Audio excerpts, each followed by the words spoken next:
Tu dois savoir ça, et si personne ne te l'a encore dit, c'est parce que les grandes entreprises avicoles ne veulent pas que tu le saches. Il existe une feuille que tu peux trouver dans ta propre cour ou dans le marché du coin, qui peut transformer complètement la façon dont tes poules pondent. Et je ne parle pas de quelques petits changements, je parle d'œufs 2 fois plus gros, des poules qui pondent tous les jours sans exception, et une santé animale que même un vétérinaire ne pourrait pas expliquer facilement. Si tu veux apprendre tout ce que je sais sur l'élevage des animaux, j'ai créé un cours complet sur comment élever des animaux correctement. Le lien est juste en bas de cette vidéo. Mais maintenant, je veux que tu restes, parce que ce que je vais te dire aujourd'hui va changer ta façon de voir tes poules pour toujours.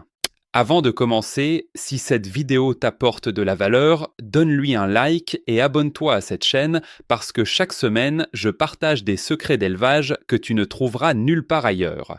Laisse-moi te raconter quelque chose qui m'a choqué la première fois que je l'ai vécu.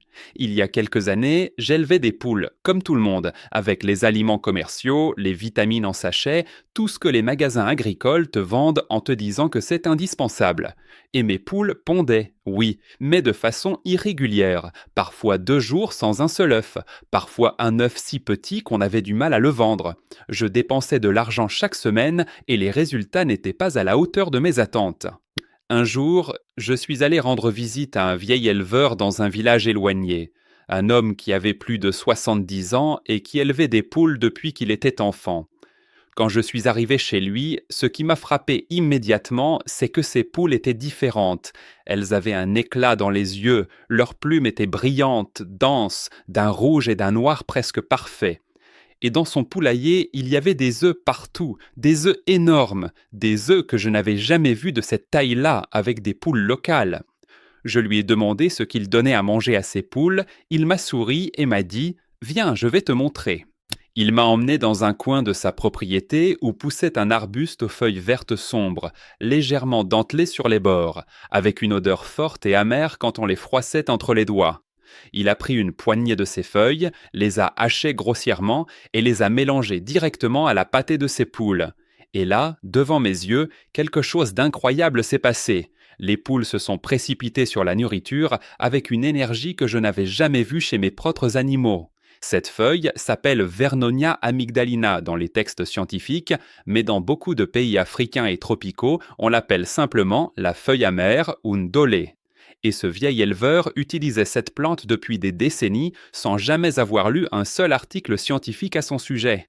Il savait par expérience ce que les laboratoires ont mis des années à confirmer. Maintenant, laisse-moi t'expliquer pourquoi cette feuille est si puissante et pourquoi elle transforme littéralement la production de tes poules.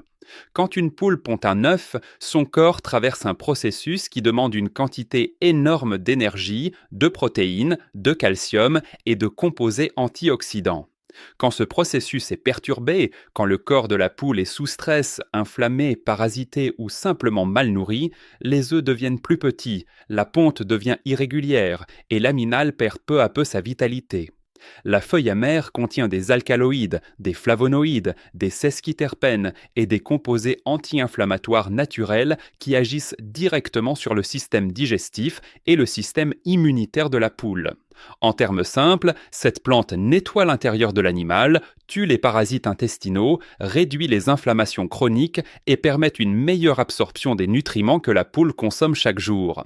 Quand une poule absorbe mieux les nutriments, son corps a plus de matériaux disponibles pour former un œuf, un grand œuf, un œuf avec un jaune orange intense, un œuf avec une coquille solide qui ne se casse pas au moindre choc. Et ce n'est pas tout, parce que la feuille amère contient aussi des phytostérols qui agissent sur les hormones reproductives de la poule.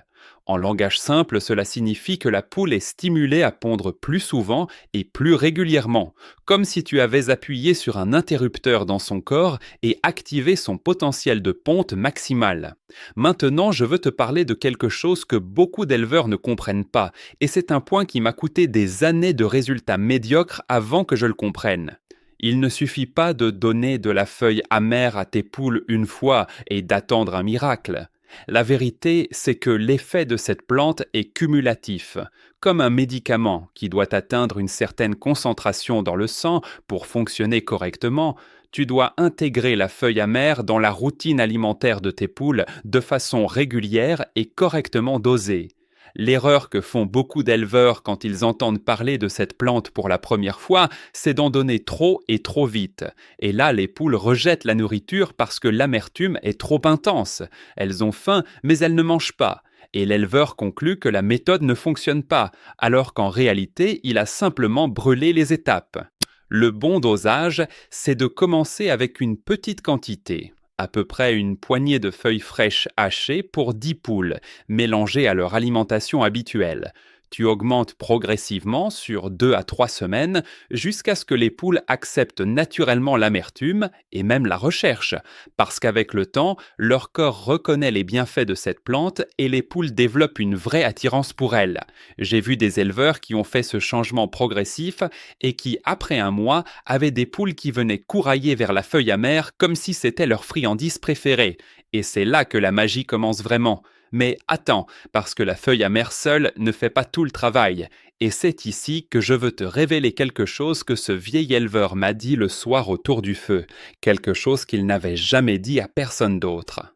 Il combinait la feuille amère avec 3 autres éléments naturels que tu peux trouver facilement, et cette combinaison crée un effet synergique, c'est-à-dire que l'effet de l'ensemble était bien plus puissant que la somme des parties prises séparément. Le premier élément, c'est la coquille d'huître broyée, pas le calcium artificiel vendu en sac, mais la vraie coquille d'huître ramassée sur les marchés ou sur les bords de mer, broyée en poudre fine et mélangée à l'alimentation. Le calcium de la coquille d'huître est absorbé par le corps de la poule d'une façon que le calcium artificiel ne peut pas égaler, parce qu'il est accompagné de minéraux traces naturels qui facilitent son assimilation. Résultat, des coquilles d'œufs si dures que même en les faisant tomber d'une hauteur raisonnable, elles ne se brisent pas.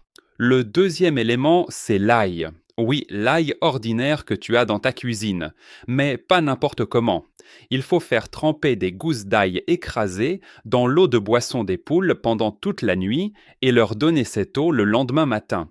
L'ail est un antiparasitaire et un antifongique naturel puissant. Il élimine les vers intestinaux et les champignons qui épuisent silencieusement l'énergie de tes poules, sans que tu t'en rendes compte. Une poule sans parasite interne est une poule qui utilise toute son énergie pour pondre au lieu de la dépenser à combattre des envahisseurs invisibles.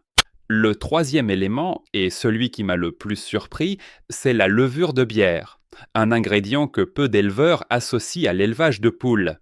La levure de bière est une source exceptionnelle de vitamines du groupe B, de protéines complètes et de minéraux. Quand tu l'ajoutes en petite quantité à l'alimentation de tes poules, tu remarques rapidement un changement dans leur comportement. Elles deviennent plus actives, plus alertes, leur plumage prend de l'éclat et leur ponte augmente de façon notable en l'espace de quelques semaines. Combine ces 4 éléments correctement, la feuille amère, la coquille d'huître, l'eau à l'ail et la levure de bière, et tu as une formule naturelle que j'appelle la méthode du vieil éleveur, une méthode qui ne coûte presque rien et qui donne des résultats que les aliments industriels ne peuvent pas égaler. Je veux maintenant te parler de quelque chose d'encore plus important, quelque chose que la plupart des gens qui élèvent des poules ne savent pas et qui fait toute la différence entre des poules qui pondent bien et des poules qui produisent vraiment à leur plein potentiel. Le stress. Le stress est le pire ennemi de la ponte, et la plupart des éleveurs créent du stress dans leur poulailler sans même s'en rendre compte. Quand j'ai commencé à élever des poules, j'étais convaincu que la principale cause des mauvaises pontes, c'était l'alimentation, et j'avais partiellement raison. Mais ce que je ne savais pas, c'est que même avec la meilleure alimentation du monde, si tes poules vivent dans un environnement stressant, tu n'obtiendras jamais leur plein potentiel de ponte. Le bruit excessif, la surpopulation dans le poulailler, les prédateurs qui rôdent autour de la clôture, la température trop élevée ou trop froide, le manque de lumière naturelle, les conflits entre animaux dans le même espace, tout ça génère du cortisol, une hormone de stress qui inhibe directement la production d'ovules chez la poule. Une poule stressée peut arrêter complètement de pondre pendant plusieurs jours, même si elle est en parfaite santé physique.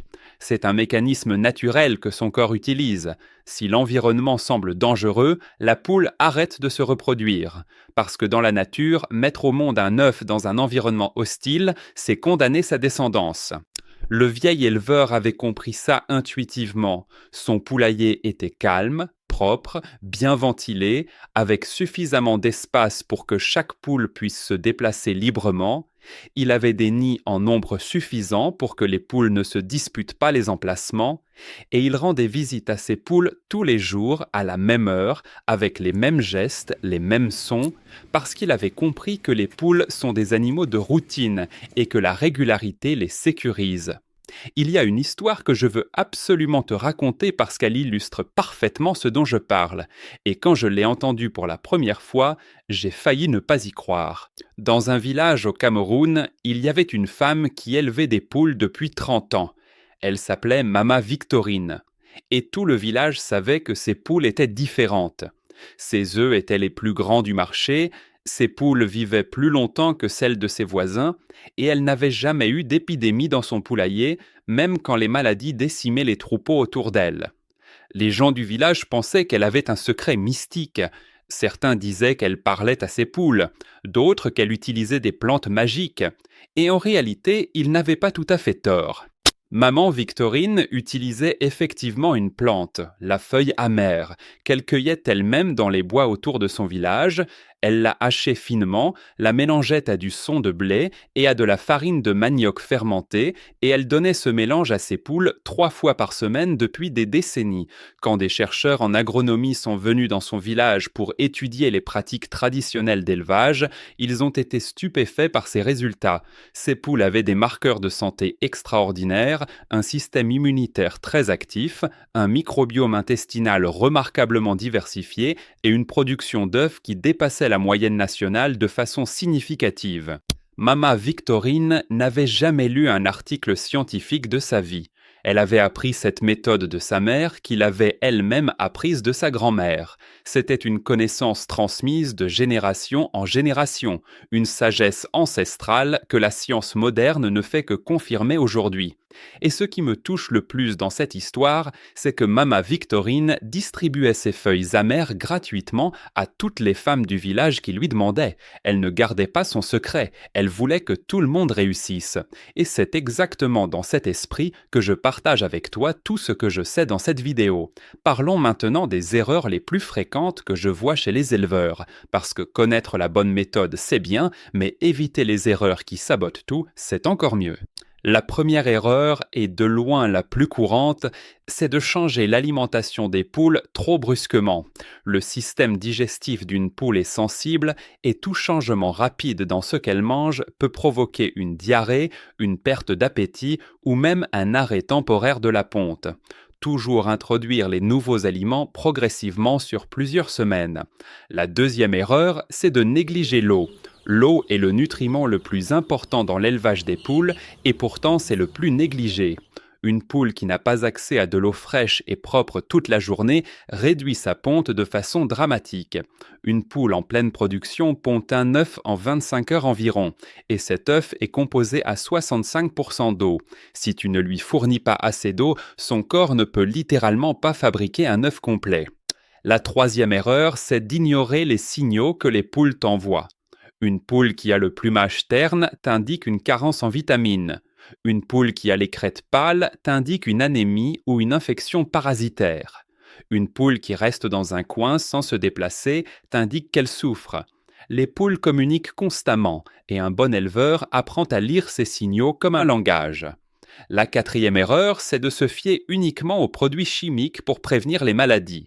Les antibiotiques et les antiparasitaires chimiques ont leur place dans des situations d'urgence, mais les utiliser systématiquement de façon préventive crée des résistances, affaiblit le système immunitaire des animaux et finit par produire des poules fragiles qui ne peuvent plus se défendre seules contre les maladies. La vraie prévention passe par une alimentation correcte, un environnement sain et des plantes naturelles comme la feuille amère qui renforcent l'immunité de manière durable. Je veux aussi parler de quelque chose qui sort un peu du cadre de l'alimentation, mais qui est absolument crucial pour comprendre pourquoi certains éleveurs ont toujours plus de succès que d'autres. C'est l'observation, le simple fait d'observer ces animaux chaque jour avec attention. Le vieil éleveur que j'ai rencontré passait au minimum 2 heures par jour dans son poulailler. Pas à travailler, pas à nettoyer, juste à observer. Il regardait comment ses poules interagissaient entre elles, laquelle était plus calme, laquelle était plus agitée, laquelle mangeait moins que les autres. Il avait développé au fil des décennies une capacité à détecter les problèmes avant qu'ils ne deviennent graves, avant que la maladie ne soit visible à l'œil nu, avant que la ponte ne baisse, avant que l'animal ne soit en danger. Et chaque fois qu'il remarquait quelque chose d'inhabituel, il agissait immédiatement. Il n'attendait pas que le problème empire. Il isolait l'animal, il ajustait son alimentation, il observait encore et il ajustait encore. C'est ça la vraie expertise en élevage, pas les diplômes ni les certifications, mais des milliers d'heures d'observation attentive et une volonté constante de s'adapter. C'est une leçon que j'ai mise du temps à intégrer, parce que dans notre monde moderne, on veut des solutions rapides, des formules magiques, des produits miracles. Mais la vérité, c'est que les vrais résultats en élevage viennent d'une combinaison de bonnes pratiques nutritionnelles, d'un environnement adapté et d'une observation quotidienne qui permet de corriger les problèmes avant qu'ils ne coûtent cher. Si tu es arrivé jusqu'ici dans cette vidéo, je veux d'abord te remercier, parce que ça me dit que tu es sérieux dans ta démarche et que tu veux vraiment progresser dans ton élevage. Et c'est exactement pour des personnes comme toi que je fais ces vidéos. Maintenant, laisse-moi te dire ce que tu dois faire cette semaine, pas la semaine prochaine, cette semaine. Commence par chercher de la feuille amère autour de chez toi, dans ta cour, dans le marché, chez un voisin qui jardine. Cette plante pousse dans la plupart des régions tropicales et subtropicales. Et si tu la cherches, tu la trouveras plus facilement que tu ne le penses. Commence avec une petite quantité. Hache les feuilles finement, mélange-les à la nourriture habituelle de tes poules et observe leur réaction sur les premiers jours. En parallèle, commence à ajouter de l'ail à leur eau de boisson. 1 ou 2 gousses écrasées dans leur abreuvoir chaque matin, et si tu peux trouver de la levure de bière dans une pharmacie ou un magasin de santé, commence à en incorporer une petite quantité dans leur alimentation. Et surtout, commence à passer plus de temps avec tes poules. Pas à les toucher nécessairement, mais à les regarder, à les écouter, à apprendre leur comportement normal pour pouvoir détecter rapidement quand quelque chose ne va pas. Si tu mets en pratique ces quelques conseils de base, dans 3 à 4 semaines, tu vas commencer à voir une différence dans ta production. Des œufs plus gros, une ponte plus régulière, des poules qui ont l'air plus en forme et plus actives. Et si tu veux aller beaucoup plus loin que ce que je peux partager dans une seule vidéo, si tu veux apprendre l'élevage des animaux de façon complète et structurée, avec des méthodes qui fonctionnent vraiment sur le terrain et pas seulement dans les livres, j'ai créé un cours complet qui couvre tout ce que tu dois savoir pour élever tes animaux de façon professionnelle et rentable. Le lien est juste en dessous de cette vidéo, dans la description. Tu peux y accéder maintenant et commencer à transformer ton élevage dès aujourd'hui. Avant de terminer, je veux te laisser avec une dernière pensée. L'élevage des poules est l'une des activités les plus anciennes de l'humanité. Depuis des millénaires, les femmes et les hommes ont observé ces animaux, ont découvert leurs besoins, ont développé des méthodes pour les faire vivre en bonne santé et produire abondamment. Et une grande partie de ce savoir n'a jamais été écrite. Elle s'est transmise de bouche à oreille, de génération en génération, dans les villages, dans les familles, dans les communautés rurales du monde entier. Quand je rencontre des éleveurs comme ce vieil homme ou comme Mama Victorine, je ne vois pas des gens sans éducation, je vois des gardiens d'un savoir précieux que la modernité a failli faire disparaître. Et ma mission avec cette chaîne, c'est de préserver ce savoir, de le combiner avec les connaissances scientifiques modernes et de le partager avec toi pour que tu puisses en bénéficier. Parce que le secret de la feuille amère n'est pas vraiment un secret, c'est une vérité que des générations d'éleveurs connaissaient déjà. Et maintenant, tu la connais aussi. Donne un like à cette vidéo si elle t'a apporté quelque chose de concret, abonne-toi à cette chaîne pour ne manquer aucune des prochaines vidéos où je continuerai à partager ces connaissances avec toi. Et surtout, passe à l'action, parce que la connaissance sans action ne change rien. Tes poules t'attendent.